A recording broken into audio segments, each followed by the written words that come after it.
Já utilizei placas, já fiz N tratamentos e meu bruxismo não melhora.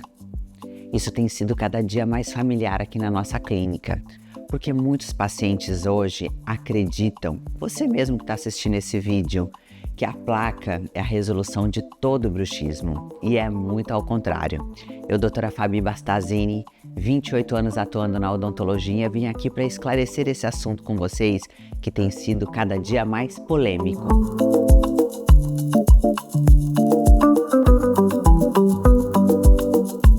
O bruxismo é uma disfunção, mas muitas vezes o tratamento vai muito além dos dentes. A placa, ela é um auxílio para proteger os dentes naquela força expansiva que nós temos. Mas você já parou para pensar de onde vem essa força que nós aplicamos nos dentes? Ele tem muita associação com o nosso estresse, com a nossa qualidade de sono, até mesmo com a desbiose oral e intestinal. Dá para acreditar? Mas isso já está comprovado cientificamente.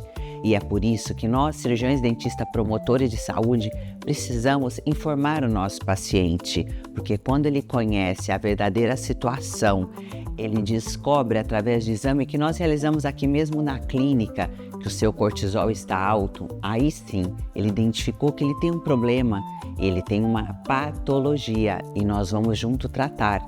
Sabe por quê? Porque juntos nós conseguimos resultados fantásticos.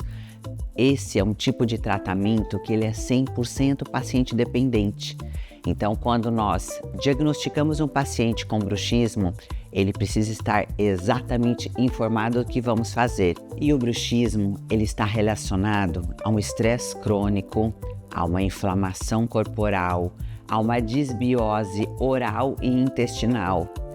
A cavidade bucal, ela está apenas apresentando um processo que ele está relacionado a todo o sistema de saúde corporal. E falando em cortisol alto, o fator desequilibrante do cortisol é a má qualidade de sono. A placa, ela não resolve o cortisol alto.